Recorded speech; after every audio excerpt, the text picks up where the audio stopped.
Bereshit bara Elohim et hashamayim ve'et haaretz. What you talking about, Willis? We all know, well, most of us know, that the Bible wasn't written in English. If you want to know what it says, you either have to learn Greek, Hebrew, and Aramaic yourself, or rely on what scholars in the field have determined. However, many people find a middle ground, using research tools to figure out what the words in the Bible originally meant. While this can be beneficial, if not done correctly, it can cause a great deal of confusion. In this video, I will explain how to use biblical research tools in a responsible and effective way. Like, subscribe, come along for the ride.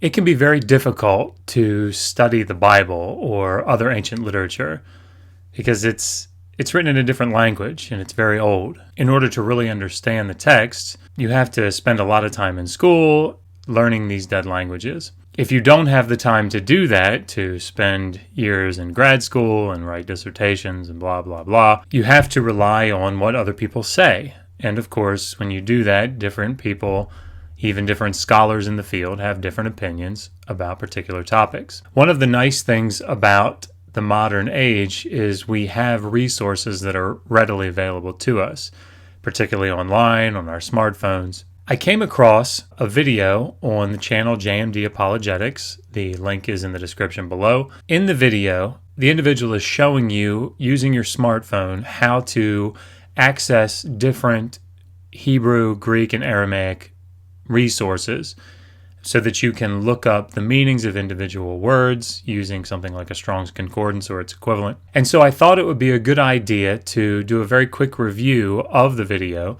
talk about the good points of the methodologies being suggested, and maybe some of the weaknesses or things to look out for. So let's get to it. I decided I wanted to do like a tutorial or guideline on how to conjugate verbs in the Hebrew and Greek. And this is important because it explains syntax in the manuscript. So this is the best way to understand the manuscripts and cross-check it with the English Bible. Okay, so a couple of things just right off the bat. One, the title of the video leads one to believe that if you do, at least to some degree, what is being suggested in this tutorial, that you will be able to access the original manuscripts and translate the Bible. He used the term conjugate, so I wanted to explain how to conjugate the verbs, which is a very specific part of the translational process. It's to a particular part of speech. But here, this overarching quote, the best way to understand the manuscripts and cross-check it with the English Bibles. This idea that someone without rigorous training in these ancient languages, the idea that they would be able to pick up a smartphone, work their way around inside of a couple of apps, and be able to cross-check the translators of an ancient text, while very admirable, I think it might be a little misguided. But let's keep going. As you can see how these English translators sometimes were in error. So this is very important because the more manuscript training you get, the more accurate translation there is. Okay, so a couple of things. First of all, manuscript training.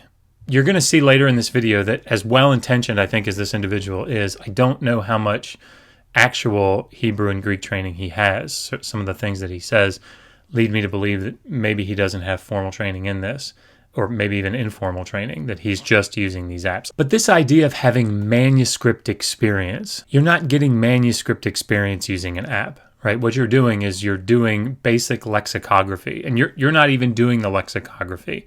What you're doing is you're using a dictionary that someone else has compiled doing lexicography, working with the manuscripts. If someone who did not know English were to open up Webster's dictionary and look at the word run, they would have 15 different definitions of run, depending on the context.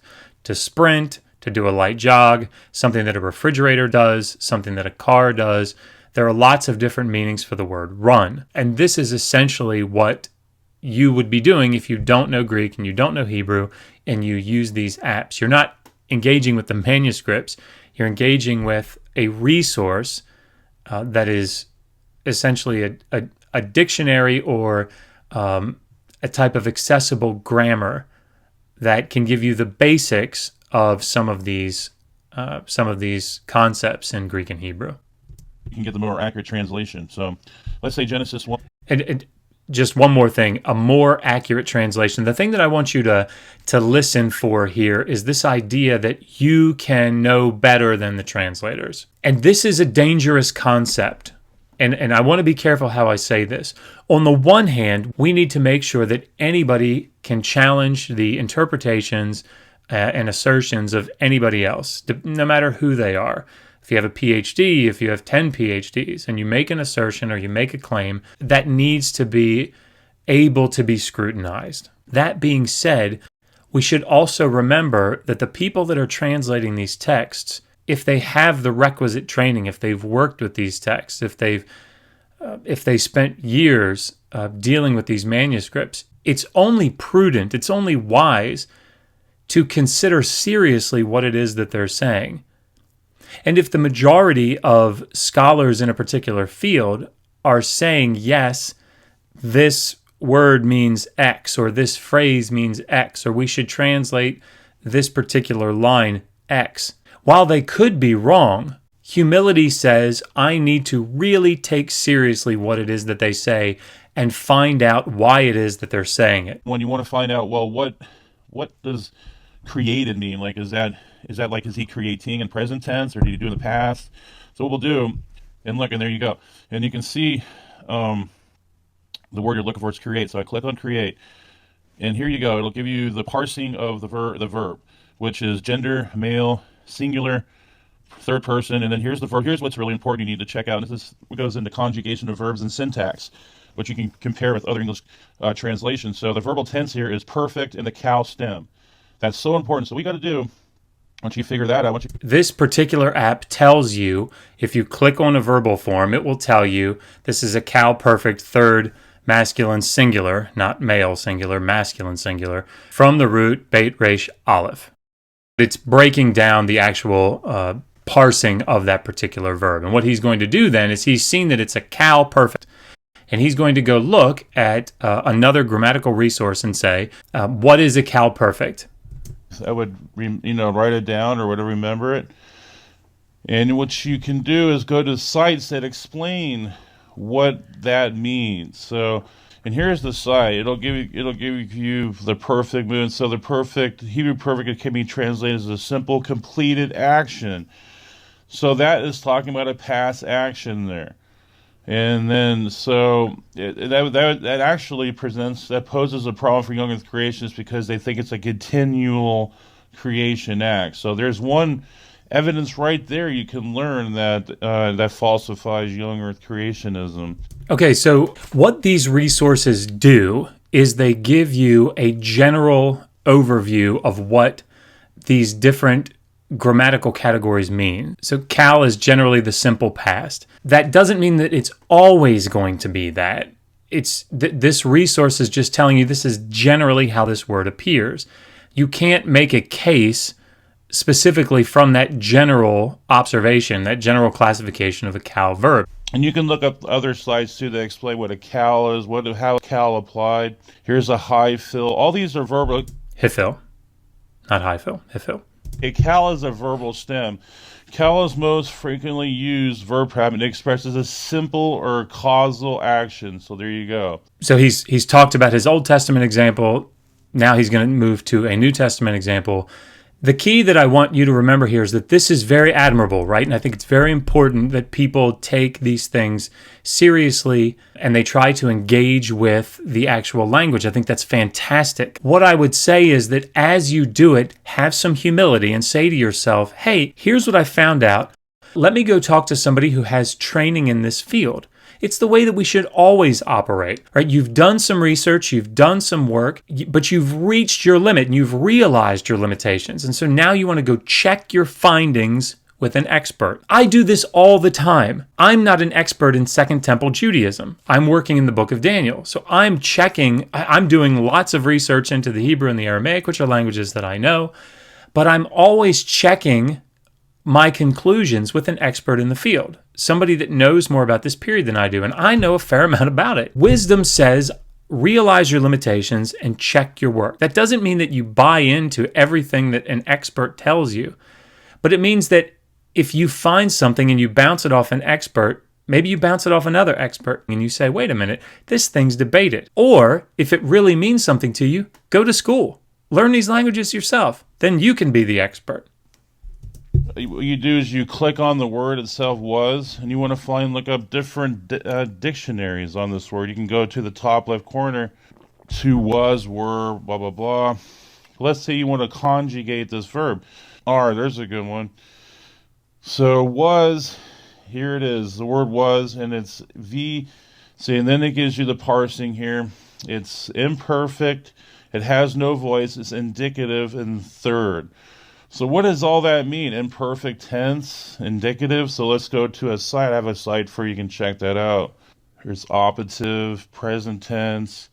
Here's imperfect. Imperfect tense shows a continuous or linear action, like the present tense. So you can put that down and compare and contrast that with other translations, and you'll get the most purest translation. See, I don't even know what that means. The most purest, I'm sure it was just a slip of the tongue, but the most pure translation, lexemes mean different things in different contexts. That's how translation works. So we understand that in this context, this word might have this meaning. In this other context, it might have a different shade of meaning, just like the word run in English. So this idea of having a pure translation, it's not just based on what does the grammar say about the particular tense that it's in, or the aspect that it has. You have to take in not only the context, but who's writing. How do they write? It takes a lot of reading in these ancient languages to get a feel for how people write and what people mean in different contexts. This is an important aspect, don't get me wrong. You have to know what an imperfect is. You have to know what tense and aspect mean, how they're being used in different contexts. But that's not all. And let's say that you don't still are not, convinced, and that you can still put in the verb. Let's see here. You go to John 1:1, and the verb is kai. So you should put... Not a verb, right? This is one of the things that I say, does he know Greek? Kai is a conjunction. It's the word and. He may just be nervous. Maybe, I'm not sure. But that's not a verb. Is kai imperfect tense, and then look up, scholars and see what they say about that, and you can compare and contrast. This is what biblical scholarship's all about. Okay, that was a perfect thing for him to say, and I really appreciate it. Look up what scholars have to say, right? You come up with a conclusion, but then you go check it. You go check it with the people that are in the field. Let me close with this. I really appreciate this video. I think it was good, right? I think it's wonderful that people are trying to move forward, because the way that people get into these fields is they start with an interest. They start with a hunger to try to know, I wonder if this person's right, or I wonder if that translation's right, or this translation is right. This is how it starts. But at a certain point, you have to realize, you know what? I have to recognize my limit, and I have to say, okay, I have to go to an expert or 2 or 3 or 10 to try to figure out, particularly if it's something really debated, or I got to go to school.